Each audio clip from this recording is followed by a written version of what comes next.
Grand Rising, everyone. This is Ron. It is Saturday morning, September 20th, 11:10 a.m. See if we have any questions. Any questions or comments, or do anyone want to discuss their week?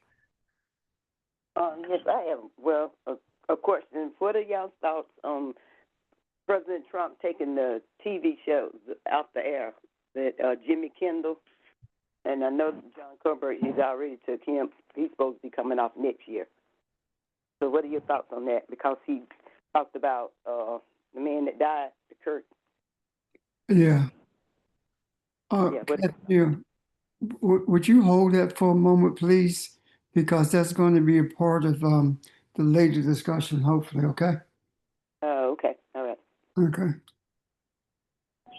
Good question, though. Anyone else? Any other thoughts or questions you may have before we get started? Or give it to Pastor.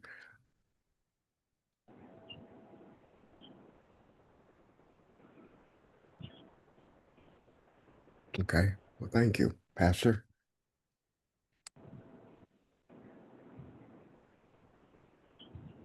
Okay. This morning, I know we have talked much about what happened with Charlie Kirk. But there is something inside of me that tells me there is much to be seen spiritually about not what happened to him as much as what is happening now. This is more than someone being murdered. It's bigger than that. This is bigger than uh, the demands of a political administration. It's more than that in that I cannot remember in my lifetime, neither have I read about anyone who did not hold public office, who was not a major player in politics or finances, who is getting a state funeral. I never heard of that. 186, would you mute your phone, please? I never heard of that. Yet this is happening. This is a message. This is not a message from the political people. This is a message from the ancestors, a message from the universe. How many of you, do you, of you know any Black churches that had a moment of silence for Charlie Kirk?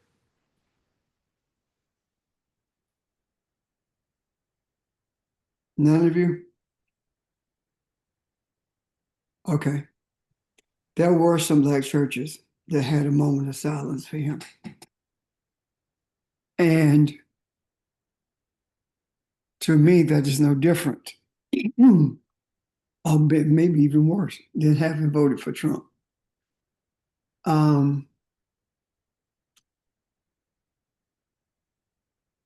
What is the message? The message says that, or shows us rather, that we are dismantling this country by virtue of having taken away from them the energy that they have been using for all of these years. We talked about that portion of it.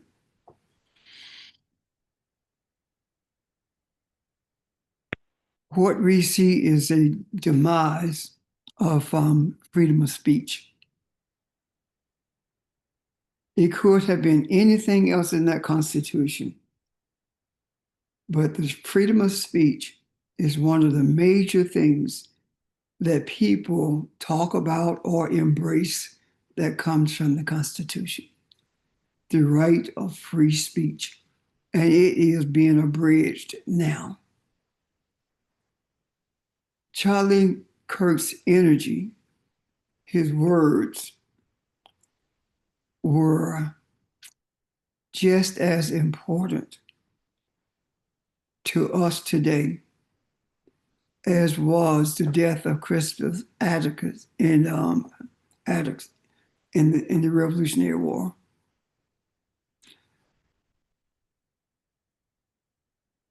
His death, or the energy that he was using, his death separated that energy from the Neanderthal mindset. Charlie Kirk represented all of the racism for the last 500 years. All of the racism that we have endured over the years. He also represented the greed as well as the manipulation of the sacred book. I don't know how we can not read the signs of the time when it comes to him being deemed to be a martyr or a Christian. The Christianity that he represents is the same Christianity that was used to enslave us and convince us that we were less than. And that is the same Christianity that permeates our communities today. And I don't understand why we cannot at some point see the fallacy, see the weakness, see the racial overtones and undertones of Christianity.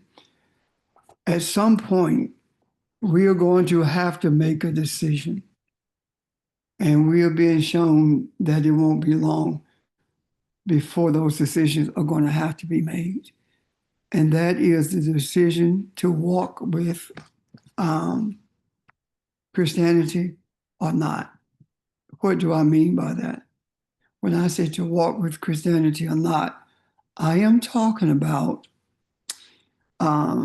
the embracing of a religion that was brought into existence for the express purpose of manipulation, the express purpose of controlling people. Has nothing to do with the Bible, has nothing to do with anything spiritual. It is a political form of religion that that has become a state religion. And there is no such thing as separation of church and state in this country, especially now. And the murder of Charlie Kirk has shown us that both are one and the same. And this has been shown to us by virtue of people losing their jobs simply because they said something about Charlie Kirk that is the truth.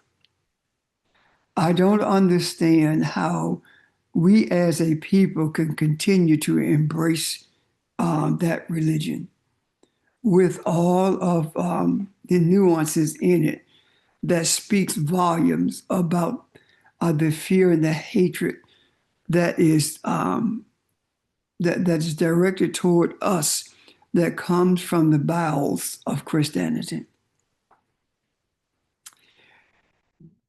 The same Christianity that's spoken of across the pulpit in our churches is the same Christianity that Charlie Kirk espoused. when there is a question about Christianity, they do not call anybody who looked like us other than T.D. Jakes. And T.D. Jakes espouses the same thing as does the white evangelicals, as well as Catholicism. He is no different than those evangelicals, in terms of what he says and how he talks about Christianity and how he presents it. The only difference is that ours come with a hoop or a rhythm, as opposed to how it's presented with Europeans. We cannot accept a religion, or we cannot be directed by an organization or structure that is using us for their gain. We cannot continue to embrace something that has killed, actually have murdered more people on this earth than has ever been murdered in the history of the world. Christianity coupled with Islam and Judaism, all three of those are the American government. And all three of those are religions that has shown us that there is no validity to them other than the validation that they receive from the likes of Donald Trump. That attitude of Kurt was a combination of all of the attitudes of hate that has ever existed from the Neanderthal mind. He is so representative of that until they are in the process of making him a martyr and desiring to have a holiday named after him. This tells us, or at least it should, that the Constitution is only for those people who go along with what the language that Charlie Kirk used. His language of use was no different than any language of anyone who has ever been in power in this country. So the murder of him was a clear message to us, as far as I can see, have been shown. And we have to listen to that message or not.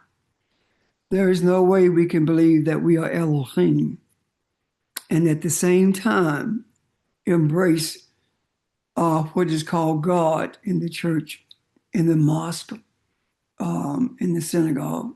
There's no way we can do that, because the church, the mosque, the synagogue say you are not Elohim. It's impossible for you to be Elohim. You're not a God.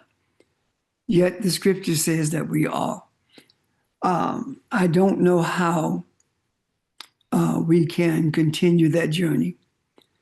Then the other question becomes, if that is the case, then what can we do about it now?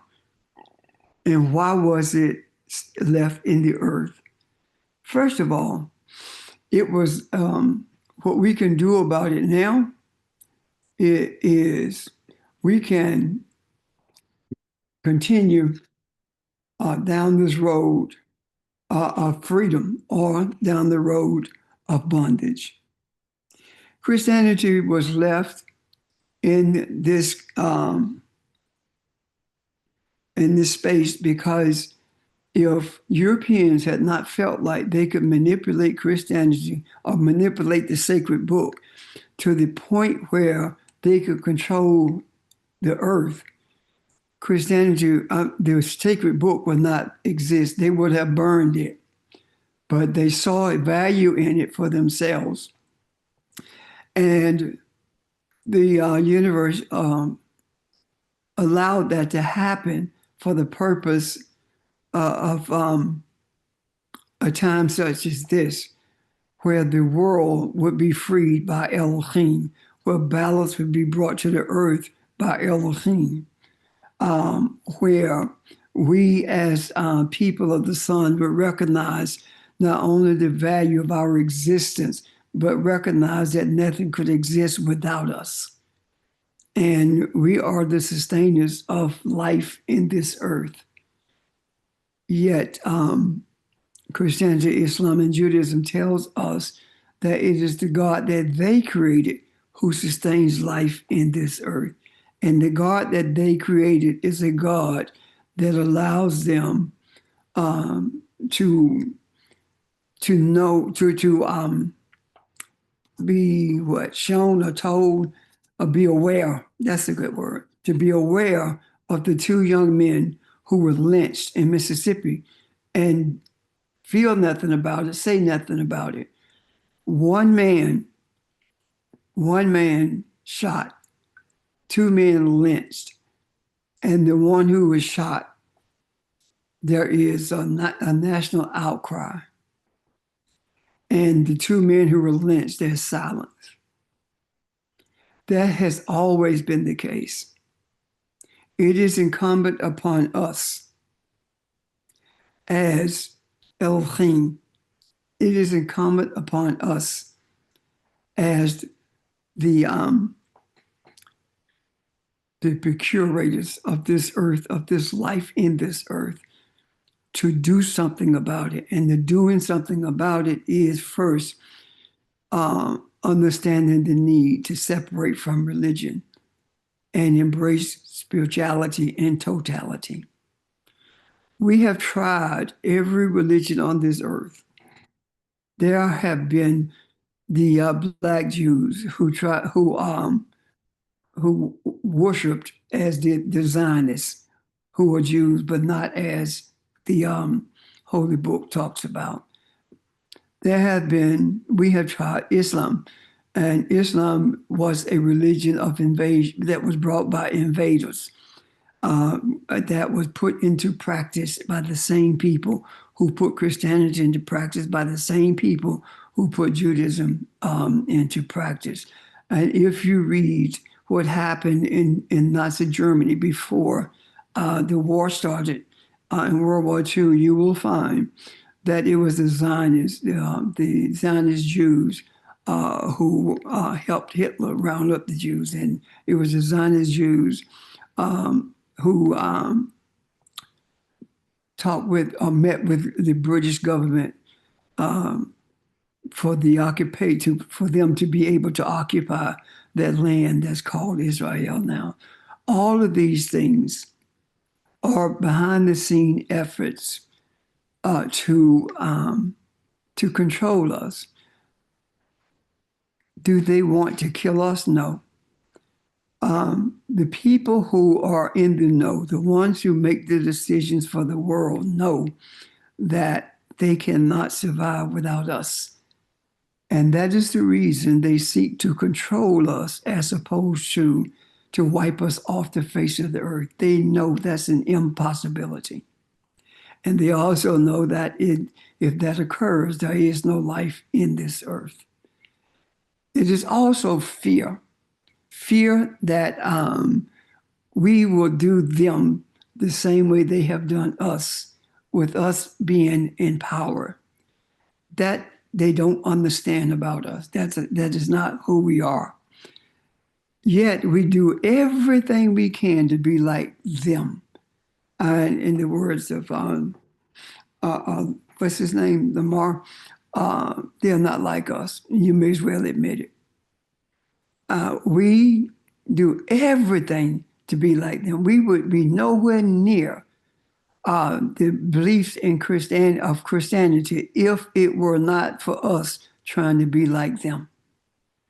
We had Sunday school classrooms when they got Sunday school classroom. We had gymnasium when they got gymnasium. We had vans when they had vans. And that destroyed our community. People would pick other people up for church or walk to church. Excuse me. There were neighborhood places where basketball was played.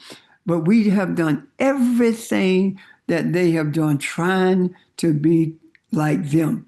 So that tells me that in order to be a good Christian, whatever the heck that is, in order to be a good Christian, you have to be like a European. You have to have a Neanderthal mindset.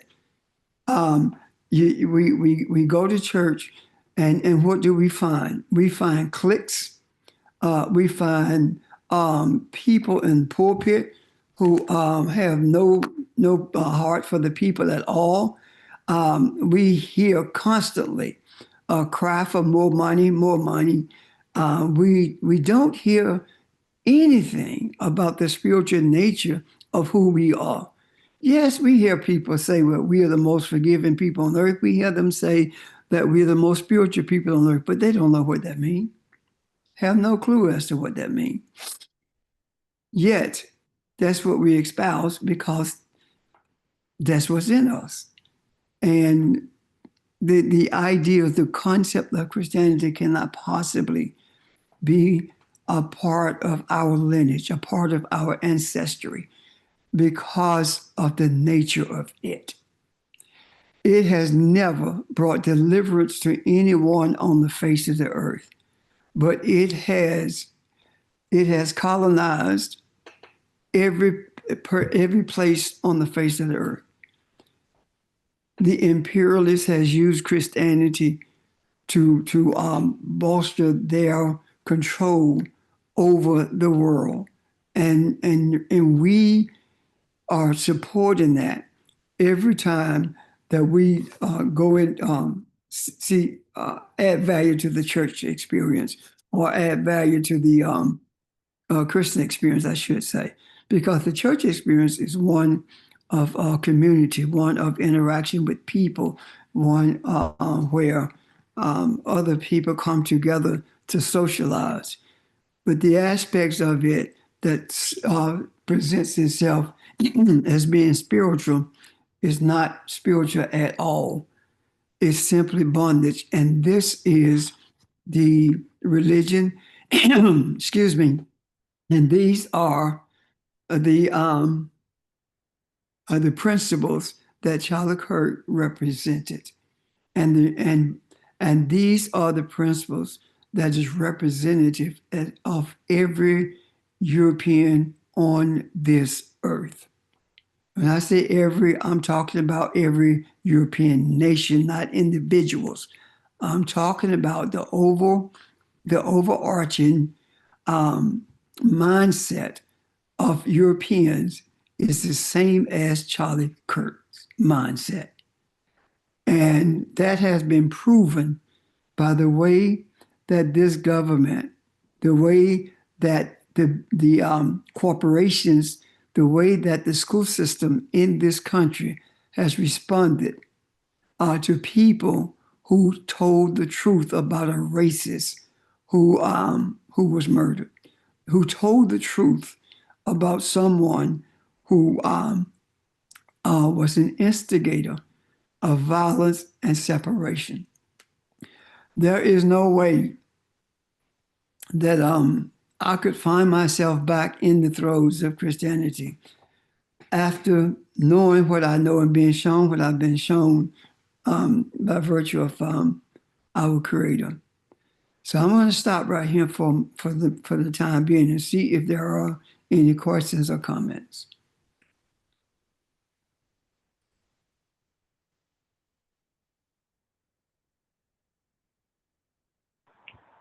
Yes, I have a question. Grand Rising family, honor to the ancestors. May I? Yeah.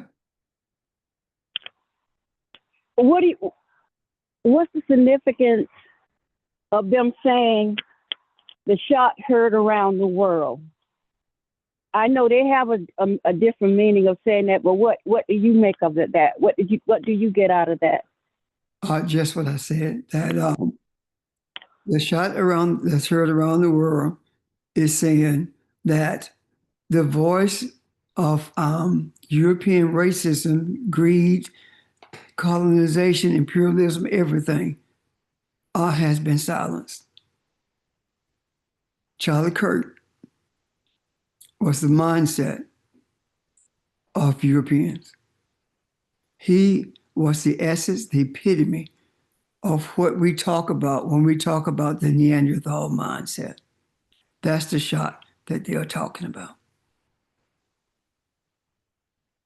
And it has gotten the world's attention, right? That's why they call it the shot that was heard around the world, because it got the world's attention. Gotcha. Yes, Okay. Thank you. you're welcome. Thank you. Anyone else?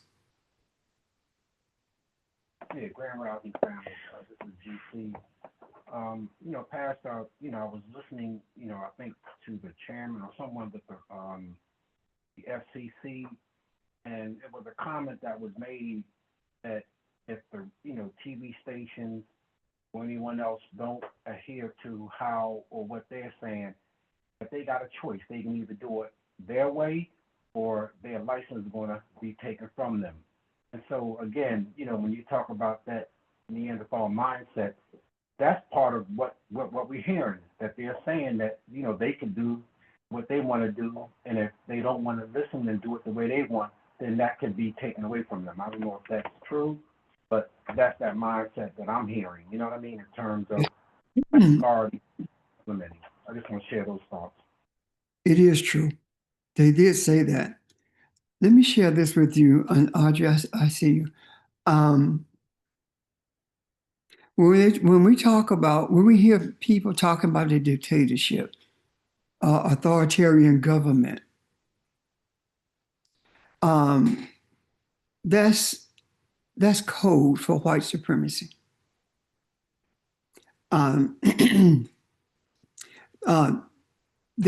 The idea of a dictatorship is no different than the idea of apartheid, as it was in South Africa. Audrey. Oh, by the way, thank you, George, for bringing that up, because on the tails of that, Trump also said that if they say anything bad about him, their license can be taken. So that is definitely true. Audrey? Just to add, good morning, everybody. Just to add to that, when under Jim Crow, that was an authoritarian system. So this is not the first time we have lived through this in the United States. The South was never democratic. Never, never, never. Yeah. So it's nothing new. It's just on a national scale now. Anyway. But the thing I wanted to say was that this past week, I believe on Tuesday or Wednesday or so, I heard this TikTok of a woman who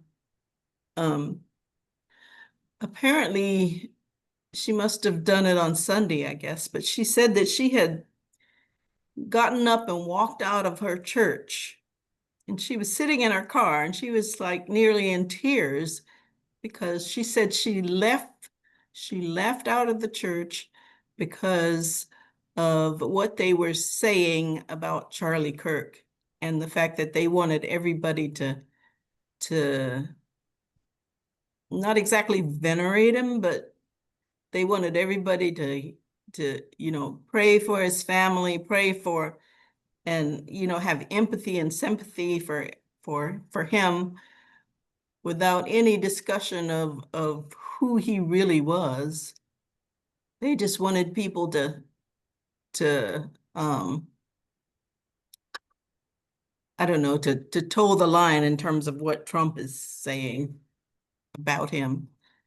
And she said that she just could not. She had to get up and leave church. And I feel like that this is going to be the impetus for a lot of Black folk to reconsider Christianity. I agree with you. And I do believe that they're doing it right now. They are considering, they're weighing it in the balance. And there is no question that there has been a huge number of people like us who look like us who walked away from the church as a result of what they've heard from Charlie Kirk. This has been a factor, an eye-opening factor in what we seek to do, and that is to bring balance to the earth. This has opened a lot of eyes. The South, this has always been a dictatorial country. From the beginning, the South lost the battle. The attitude of Charlie Kirk never left the country. That energy stayed. And the South physically lost the battle, but they won the war. And that mindset is the dominant mindset in this country, in this world, and even in America. When you really, really think about it, Abraham Lincoln did not free the slaves. We have never been on the forefront of anything that was going to see us as being human. Never has this country ever been like that, whether it was in the South or the North. The dominant mindset about us has always been that we are animals, that we are less than, especially when it comes to the African woman. And when you really think about it, males play catch up to the female in that an 18-year-old female is just as mature, if not more so, than a 25-year-old male. The level of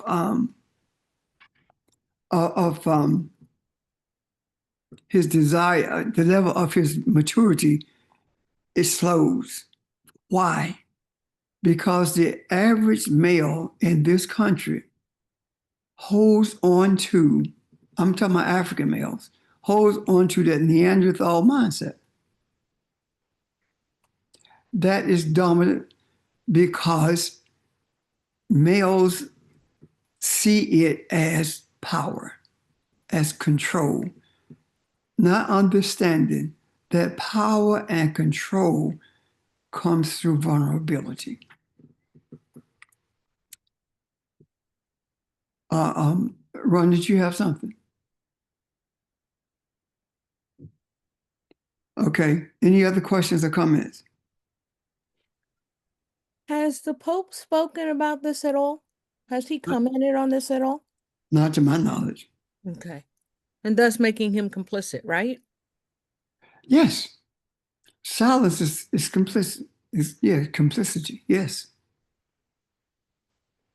Yes. I have a question, Axel. Mm-hmm. With Kimball show being canceled, do you think he'll move to where like to YouTube like Joy Reid? Do you think there'll be more people that'll move there, or will they go after that as well? That was my next the next block I want to talk about. This thing with Kimmel being canceled says that. Well, let me back up. The thing with Kimmel being canceled, with Dowd being terminated, as was Joy Reid, for telling the truth.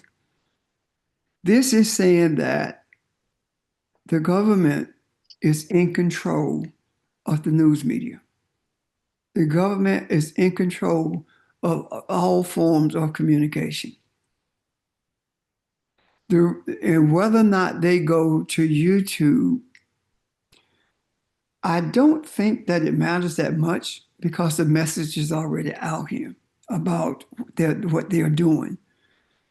The reason that America wants to control a portion of TikTok is because TikTok is a primary form of communications for young people, especially those who are adverse to what's going on in this society.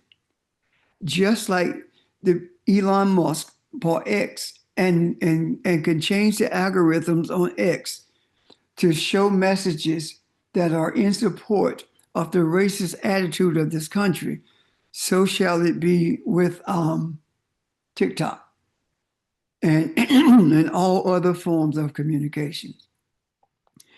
When you are able to control the government and control the forms of communication, you control the country. You control how people think. You control what they believe. The biggest portion of the most important portion of that now is with the termination of Jimmy Kimmel. There are those who are having a eye-opening experience in understanding that you can't trust media. That media is going to be manipulated in favor of those who are racist, in favor of those who are greedy, in favor of those who are white, period. So I hope that at least partially answers your question, Myra. It does. Thank you. Thank you. Anyone else?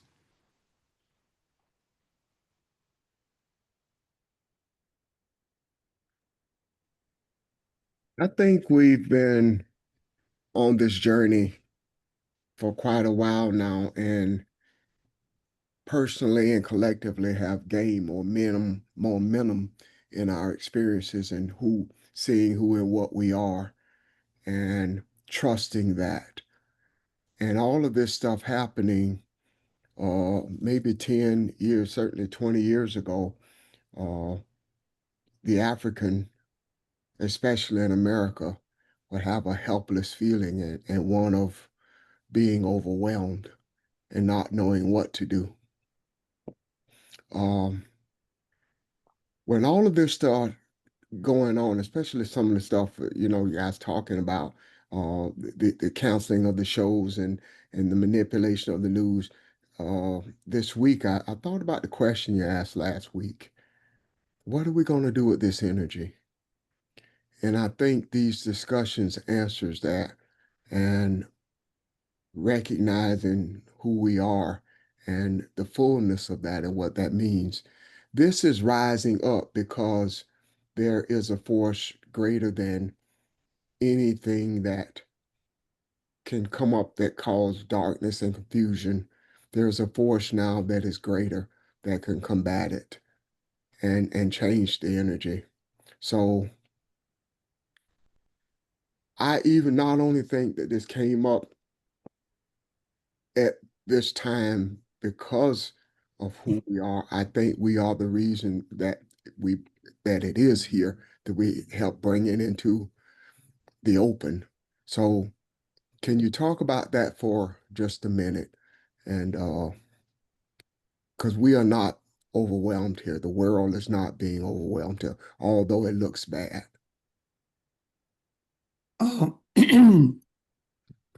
The energy, what are we going to do with it? What does this mean? The greater thing I believe is that we are putting it in the macro. The message is given to us to put in the macro, and we put it in the macro by discussing it. And the idea of what we're going to do with it stays in the hands of our ancestors. And what I mean by that is the ancestors, the cosmic mother make the determinations of how we direct this energy. And the reason I'm saying that is because though we have a deep desire to do this, we don't have the enough familiarity with it to talk about how we're going to use it. We have access, not access. We are aware of the Akashic consciousness now. So that Akashic consciousness that we are aware of begins to show us what we need to put in the macro. And it doesn't always show us the how-tos that's involved with that, or the explicit manner in which these things will be, the energy will be utilized. Our responsibility, our major responsibility, is to be aware, or at the very least become aware of who we are and hold fast to that. Not be ashamed, not be uneasy about being honest about what the Bible says, what the sacred book says about, I say that you are Elohim. Don't you know it? I said this. It doesn't matter what anyone else say. It says, I said that you are Elohim, which means that when the Creator tells you who you are, if you choose not to embrace that, then you have chosen to commit blasphemy, and that is separate yourself from the source. And by embracing and holding to it, no matter what, knowing that you are Elohim, the utilization of it comes through our subconsciousness. We are not conscious of how it's going to happen. For example, we were not conscious that there was going to be this kind of attention given to the death of someone like Charlie Kirk, you know? Mhm. But look what happened. And it only happened because of our ancestors, our desires being fulfilled.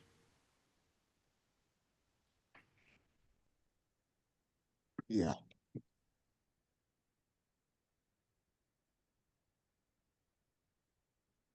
Grand Rising family. Pastor, I have a question if Ron is finished. Are you finished, Ron? I think so. I'm just chewing on some stuff right now. Go ahead. Thank you. Okay. This is going to change the thought. That's why I wanted to make certain you had your question answered. Well, the only thing I wanted to add, Kathy, is what can be a little disturbing is all of this stuff that we see now is in your face, is right between your eyes. And that can be a big distraction because if you notice everything that Pastor mentioned, all the energy fields that we see, all the portals that are open, all the planets lining up, all the stars, all the eclipses, all the everything, all of that is being spiritual, and it has been something that you could not see. And we are trusting who we are. And I'm just saying hold on to that. And because this is happening because you are trusting who you are, not by coincidence. That's all. Kathy, let me address this portion of what Ron just mentioned. Okay. All of this is where it is because of us. Yeah. We brought all of this from under the covers. And may I use another term other than in your face? Because in your face means that something is being pushed in your face and now what you gonna do about the type attitude. May I use the term exposure? Everything is being exposed. We have brought the energy to expose everything. And now there is no unseeing what you have been shown, as opposed to what you're going to do about the type attitude. The powers that be did not show us this. The cosmic mother made sure that we see this. The thing that got our greatest attention from the beginning was when Kamala Harris did not win. And now that we are continuing the journey, we are continuing to pull the cover off of everything. We are just as involved in showing, making sure rather that the Charlie Kirk's words are heard just as much as any other group of people. We are the wisdom, we are the understanding, we are the knowledge that does not provide a hiding place for anything anymore. Does that make sense, Ron? Yes.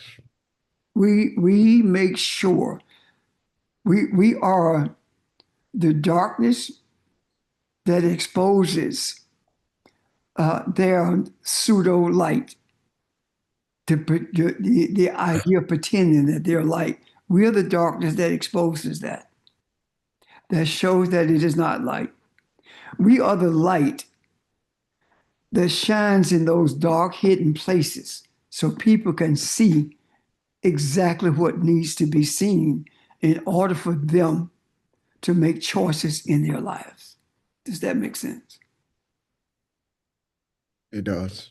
So that's where we are currently, I do believe.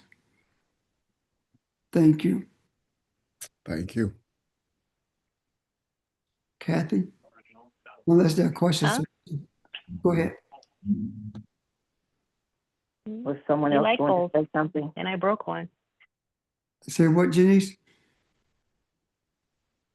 I'm sorry, I should have been muted. Oh, Apologies. okay. Okay, my question is, many years ago, Pastor, you made the comment that the new plantation and the new slave owners were the athletic teams, the professional, like NFL teams, not just saying NFL, but the athletic teams. Based on what we saw this week, when those athletic football team players did not have a choice, but they had to observe silence honoring Charlie Kirk. My question becomes, I've heard so many of the athletes that I've been around in our church and just in schools and all talk about how these athletic programs really have helped the students and have saved them. And I do believe that they really do. But I'm thinking now about our children who had to witness what happened and what these Black athletes had to endure by paying homage and honor and tribute to someone that it was a known racist. My question becomes, what conversation should we be having with our children now? And I guess I'm also questioning now. Well, I'm not questioning it. I mean, now it's more, in my opinion, it's more important than ever now to be giving our children a sense of knowing who they are, as opposed to giving them this praise for their athleticism and saying what great athletes you are. I just don't want us to overlook the impact that could have had on that child athlete or on those children who had to witness that. So back to my original question, what conversation should we be telling the children now who saw that? There are two factors in this, Kathy. Thank you for bringing that up. One is there are athletes, one in particular, Justin, whatever his name is, who plays with Minnesota Vikings, who pledged to take care of the children to make sure that they had money to go to college, Charlie Kirk's kids. To pledge to make sure that their family was taken care of when she probably has more money than he does. but it's not the money that's in question. It's the idea that you have made a decision that you're going to support racism that is directed towards you. We always have those in our midst. And as far as the athletes having paid homage through a moment of silence during these football games, it is no different to me than the people who are at work or school teachers, or whether they are mail carriers who cannot speak what they put on their social media sites, what they truly feel. If they put it on their social media site, they're going to get terminated. Now, I do believe that the NFL players had more leverage than people who work in the public sector as school teachers, etc. And the reason I say that is because I lived through a period when I have lived through a period when athletes would take a stand without regard to what was going to happen to them in terms of their paycheck or being with the team. Without the athletes, the African athletes, there is no NFL. That's the bottom line. Without Hispanics, there is no baseball, professional baseball. Without Africans, there is no NBA. So what am I saying? At some point,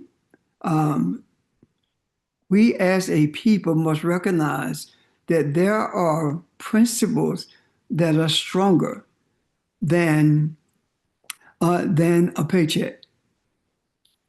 And when you recognize the strength in numbers, it is then that you can say, no, I'm not doing that.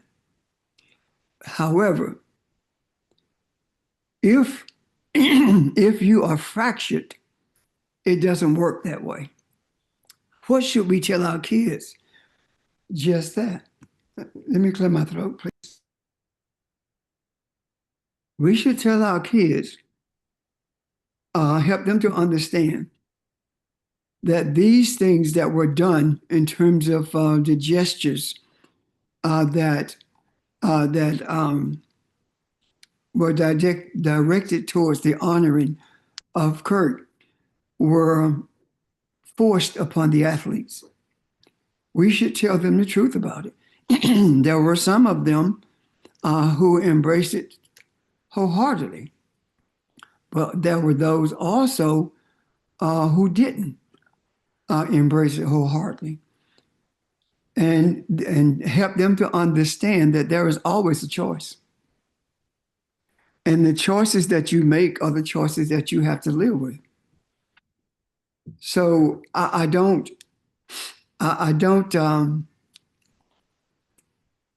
believe that we should tell them that they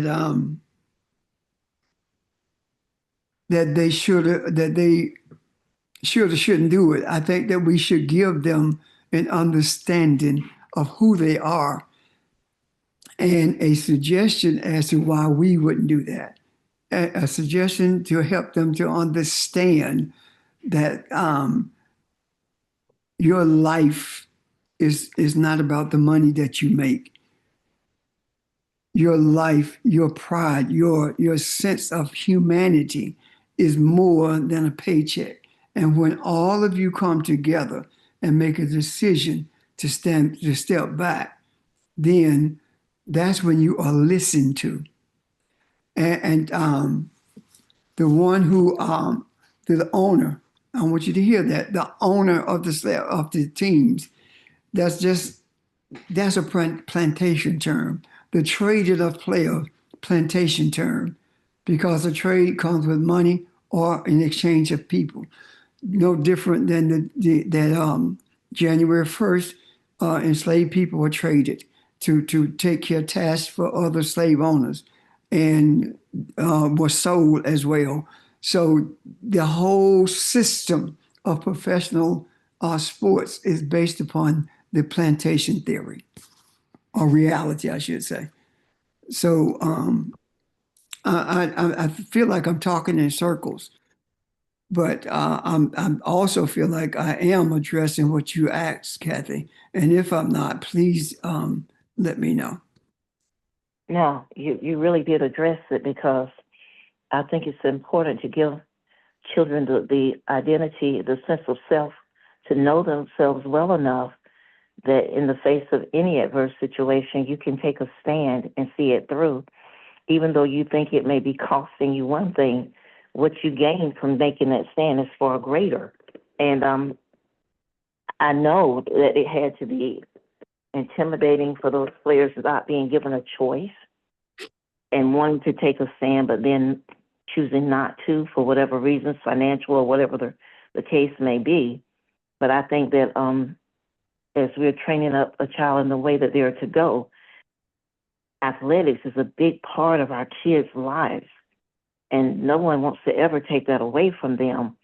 But in all of that, don't lose your integrity, because it's important to understand when you make it to the pinnacle of that arena in sports, be it NBA or NFL or whatever the case may be, there is an owner who is going to call all the shots in the end. A coach may coach, but an owner owns. And so I think it's time to start having those conversations with these kids, because as a school counselor for 39 years, all I ever heard from my athletes was, I want to make it to the NFL. I want to make it to the NBA. Those are real goals for these kids, and a lot of them have the potential to do that, and a lot of them did it that came through my school. So my thing is, I just feel it's so important to start having these conversations, and many parents may have already had them, but just seeing what happened this past week put like almost it revealed and uncovered to us the reality of something you said many years ago about this being a plantation mentality the higher up you go into sports. So I just didn't want us to overlook that. So I appreciate you taking the time to answer that. So thank you. Thank you for bringing the question. Any questions about that? Let me say this. When I was in the 11th grade, I organized a cafeteria boycott in high school. And only one person ate lunch that day. And the superintendent and the principal threatened to to keep me from graduating. They were not going to allow me to graduate the next year. And I would not call off the boycott. And I told them I was not going to do it. You just have me here for another year to do the same thing I'm doing now. And they backed off. That was a different time, but it was a time when decisions had to be made that was going to affect our lives forever. And that decision was made. Also, they told me that they were going to, they meaning the superintendent and the principal, that they were going to send my name to the registration board and make sure that I was sent to Vietnam. And I told them, well, that's not going to happen. Because when I graduated, I'll only be 17 years old. So that's not going to happen. So that kind of an attitude is what helped us to clear many hurdles back then. That kind of attitude is the attitude that we teach our children about who we are. Because then, knowing me saying who I am was me saying I was a Black person who was not going to take it, regardless of what I had to give up. So those conversations are effective, and we understand that our children, as Kathy said, have a goal of reaching the higher echelons of sports and to change their financial conditions most of the time anyway. So I'm done. I just wanted to add something to that, though. Also, why those conversations are so necessary. As we've been saying for months now, everything that needs to be exposed is being exposed, and we're becoming aware of stuff. Uh, and as we talk about the European mindset, the African community needs to see that too, how much the African mindset has affected us, as you've mentioned the church, as you mentioned sports. There are some of those who were uncomfortable sitting there and not knowing what to do about that, whether or not to boycott that moment of silence. But there were some that were comfortable with it. So all of that is being exposed. So as we talk about who we are and what we're doing, uh, that exposure is touching our neighborhood as much as it's touching anybody else. You're right. Can I say something, Pastor? Sure. As I was listening, I was thinking about, I thought about something. I think about Colin Kaepernick.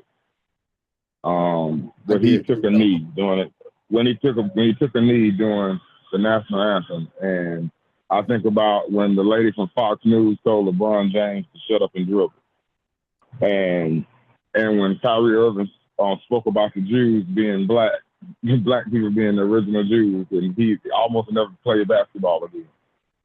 And I think what we're seeing now is not only, like, we live in the times of cancel culture and things like that, and people are you can be canceled for what you say.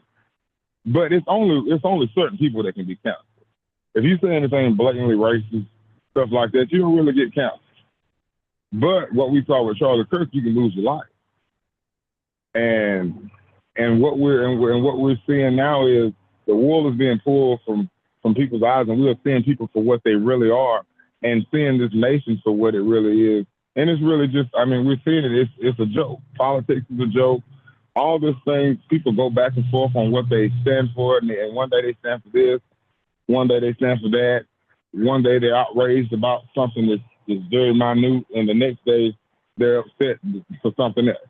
And I think the time between action and consequence is being removed, and at the same time, I feel like the cosmic mother is stepping in and using not just stepping in, but also working through us as well, and using us as tools to combat these types of things. And also, I feel like, I think that in the near future, we'll see more athletes come together and get to the point where they're like, okay, we're gonna have to own some teams ourselves. Because if you think about it, Jerry Jones still owns the team, and he was standing out protesting black people going to schools and stuff like that. But he's an owner, and nobody canceled Jerry Jones. But at the same time, if Colin Kaepernick, all he did was take a knee, and he hadn't played a single down since then. And so I think that a lot of these players are going, especially these young athletes, because I was thinking about having the same conversation with my son, because he's playing basketball overseas, and I'm like, if somebody asks you about Charlie Kirk or something, you know, you say you hate a man had to lose his life, but I mean, it's gonna be a touchy subject.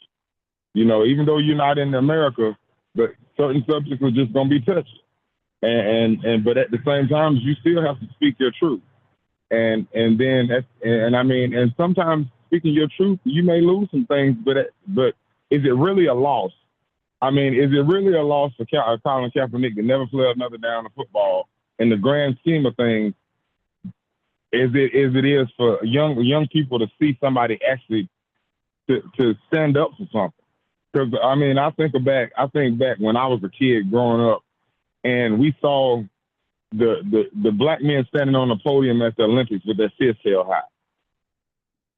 And I feel like that the system has tried to erase those types of things and those types of people from doing those types of things in our society today, because they don't want us to stand up for anything. But at the same time, some people are going to have to lose something in order for people to see, okay, it's all right to stand up. It's okay. So what if I lose an endorsement deal? So what if I don't get drafted? It's people who don't get drafted and survive. I mean, guy didn't go to the NBA, but he's still getting to live his dream. You know what I mean? And so I think that these things are also necessary for us to actually see the bigger picture.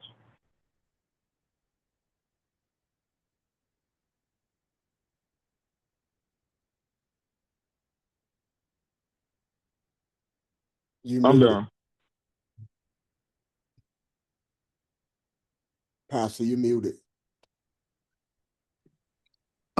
Thank you, Don. Kaepernick was actually kneeling in a way that honored those who are fallen warriors. That taking the knee was more of an tribute than it was a protest, or it was both. Keep in mind that Charlie Kirk was not killed because of racism. He was not killed because of racism. The one who killed him is also racist. So the jury's still out on what's the reason for him being killed. There are many things that are floating around as to why his life was taken. But I don't want any of us to think that someone killed him because of his racist attitude, because that's not the truth. There was something else I wanted to add to that. It escapes me now. Are there any other questions or comments?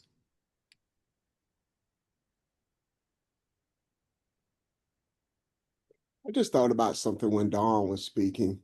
Those who have never lost the African mindset, the ones who have always pushed for a better America, I would say, because I'm talking about those who far beyond us on this phone.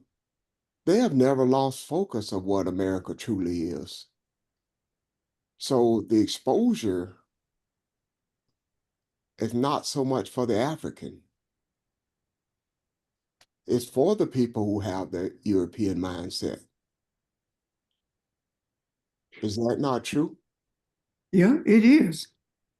But it's also to open the Africans' eyes. Look at how many of people who look like us who shun us because of what we say. Hmm. There are churches. No, let me just get to the point.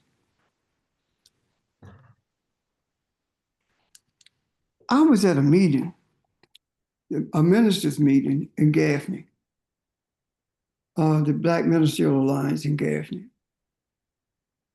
And the question that came up as to how much money was going to be given to Limestone College. And I asked the question, how many teachers at Limestone look like us? Only to find out that the people who looked like us at Limestone were the ones who just worked there as janitors or lawn keepers. And I said, why would we give them money and they don't even hire us? And the one who was chairing the meeting was the moderator. And he said that because it is in Gaffney and we are obligated to support them. I said, no, we're not. We're not obligated to support them. And there was a back and forth about the racist attitude about that. And at the end, we decided not to, but the check was written anyway and given to them. But the whole attitude of that changed from the other ministers. Then I was at a meeting at Spartanburg Tech, and Ben Snoddy, Reverend Snoddy, was chairing the meeting. And I raised a question at Spartanburg Tech. I asked them, how many teachers who look like me work here? And they said, I think it's two, said the president or chancellor. And the same person who chaired the meeting, Gaffney, says, this is not the place for that. And Reverend Snoddy agreed that we are here to discuss Black kids and getting into Spartanburg Tech as opposed to what you're bringing up. And my response was, I'm just like a Jew. I don't care whether you have a dog catchers meeting. A Jew is going to bring up what he wants to say about Judaism or other Jews, because you are not going to have a meeting for me to say this. You're not going to have a meeting to say we need your input about the faculty or about how we can do better in terms of our Black students. You're not going to have that meeting. And they ended the meeting, and I was never invited back again. So what am I saying to you? I'm saying to you that at some point we make a decision to speak up, whether they like it or not. Yeah.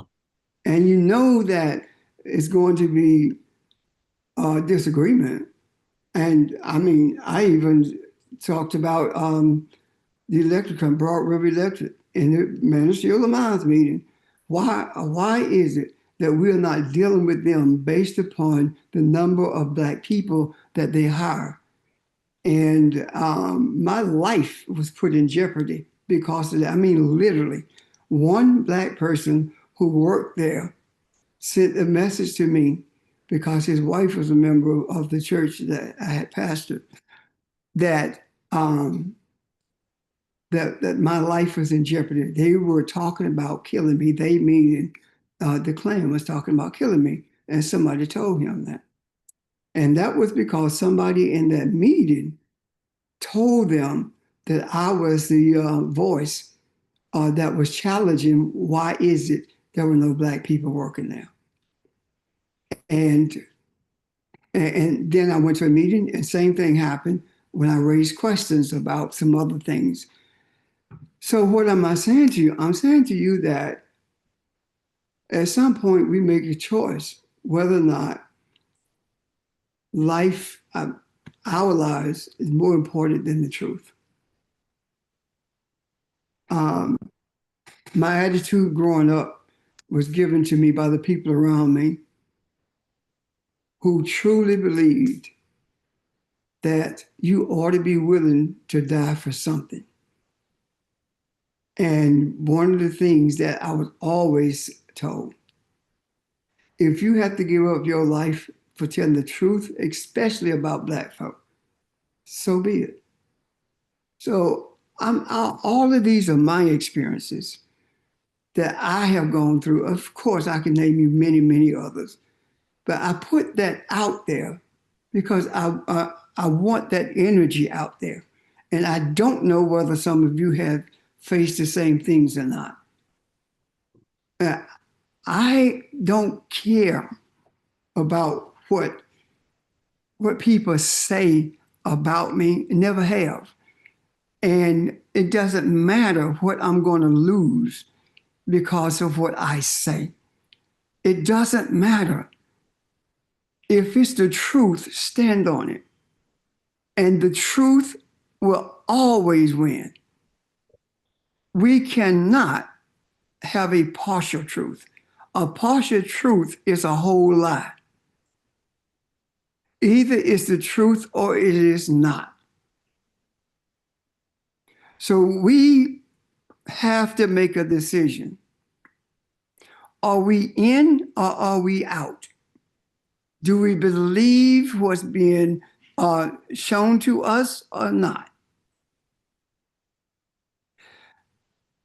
Are you able to look past the physical man of Charlie Kirk and see the spiritual principle that's involved?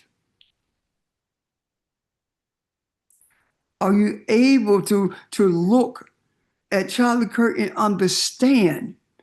Don said his son planted in Germany. Understand that Charlie Kirk's words were worldwide. The Nazi movement, the skinheads in Europe, were followers of Charlie Kirk. So this is not something that was endemic to America. We have to have a vision greater than what we've had in the past. We have to look beyond the borders of this country, even though we keep our focus on this country. Because this country is an integral part of the stabilization, the stableness of the racist nations on this globe. And with the crumbling of this nation, this country rather, with the crumbling of this country comes the crumbling of that Neanderthal mindset, being in a space where it is authoritarian, in a space where it rules everything, in a space where it makes decisions for most of the people on the globe. The smallest amount of people on the globe control the whole globe, everyone. We have to make a decision whether we're going to continue to embrace this by our silence, by our vacillation, or are we going to make change? Are we going to be the change by changing ourselves and our outlook, by changing the vision that we have, by seeking to see beyond, but at the same time, looking within and understanding that the fracture that is taking place between NATO is a spiritual thing. This is not a military thing. This is a spiritual separation that is taking place. And as a result of that, we are seeing Europeans fighting Europeans physically and politically and financially. These battles are being orchestrated by the cosmic mother. And either we are going to embrace them or we are not. It is time for us to get off the fence. It is my desire that the fence will no longer be comfortable, that it would become barbed wire. So you're going to be injured or you're going to fall on one side or the other. Because being on the fence does not help anyone, and it questions your integrity by virtue of being on that fence. So there are decisions to be made. And these decisions have been brought to the forefront by what happened after Charlie Kirk was killed.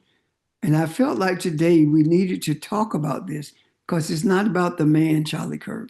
It's about the mindset. It's about the energy that he embodied. It's about the influence that he had on people who think like he think. And people who think like he think is a Democrat, it's a Republican, it's an independent, it's a pope, it's a preacher, it's a teacher, across the board. But the power in it is that racism must be respected. Otherwise, you're going to lose your job. That's the power that's in what Charlie Kirk espoused. And now we see it at the forefront. You are going to embrace racism or you will not have a job. I'm done. Questions, comments? Are you able to see what I've just talked about? Does it make sense to you? Are you able to embrace it? And that is not rhetorical. Yes, we can see it. Yes, I see it. Yes, I see it. Yes, I see it. So we were at that point. Thank you. We're at that crucial point. I think one of the more important things you said, though, a lot of people think it's racism. A lot of people don't know why he died. That's I don't know if a lot of people even given that any thought. They just assume it's racism. And the reason they assume it's racism is because that is the talking point. That the left killed him, meaning that it was not about racism. That's what's being sold by the news media. That's what's being sold to us by the talking heads.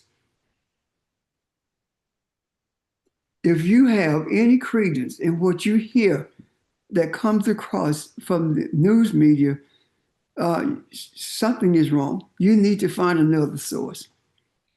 You need to be able to do your own searches and verify, because the news media is no different than the administration of Donald Trump. Bottom line.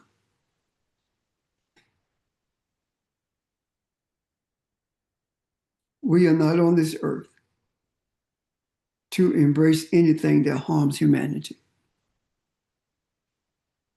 We are not being marginalized because we are Black.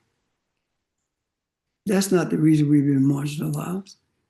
We're being marginalized because of the knowledge of divinity, that we are. If we did not have melanin, and if they were not afraid of the power of melanin, but at the same time wants to usurp that power of melanin, if we did not have it, they would not be afraid. They would not care one way or the other. Yet, so it is the melanin. And they know that the power in the community, the power in the earth, comes primarily from femininity. And that is why you're going to hear me say over and over again that we cannot allow the African female to be marginalized, disrespected. Without the strength and power, the presence of femininity, there will be no world to bring balance to. It is time that the African woman ceases to have to be both femininity and masculinity. And that responsibility that she has had, she's handled it well. She's kept us alive. And you say, how can that be both? Because testosterone and estrogen crosses into both sides of the brain of a female. Only estrogen in the left brain of the male. And that is why femininity can process much faster than males. And that is the reason that the maturity level of males lag behind that of females. And that is the reason that they fear the female more than they do the male. They feel like they can co-opt the male by virtue of making him feel like he has some authority, that he has a seat at the table, when I'm the person who want to turn the whole doggone table over, as opposed to having a seat at it. That's why they are able to keep males at bay, because African males always want to hear, what about the male? The hell with that. We know what happened. We know what's happening now. If there is not unicity between the masculine and the feminine, nothing changes. The male bought into that head of the household thing. The male bought into, I'm the breadwinner, so I make the decisions. That has to be changed, and it will not be changed unless it's changed by masculinity itself. And I'm here today to say, regardless of what it takes, it doesn't matter how heavy the burden is. I accept it on my shoulders. I will carry that burden so that femininity doesn't have to. So that femininity can do what it does best, and that is to birth into this earth what mankind needs. Now, you masculine, you being male or masculine, you have to make that decision. If you are willing to carry that burden, I can't make it for you. But I'm saying if you make the decision not to carry it, it doesn't matter. I take that burden too, the one that you're supposed to carry. Whatever it takes, I am willing to do it in order for us to be in the space that we were created to be in. And that's in the space of being the spiritual guidance for the earth. That's who we are. We are the caretakers of the earth. Nothing exists in this earth without us. And that is the reason we are able to bring into existence those things that we talk about having been invented. We are able to do that because God sees a need for something and God brings it into being by virtue of what we call invention. And now we must do intervention, especially for the masculinity in our communities, so that we, at some point, would be able to experience the balance in our communities, the balance of the world. I am done. Questions, comments?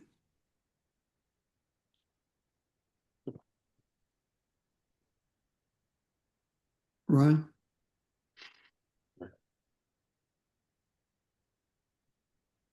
Okay.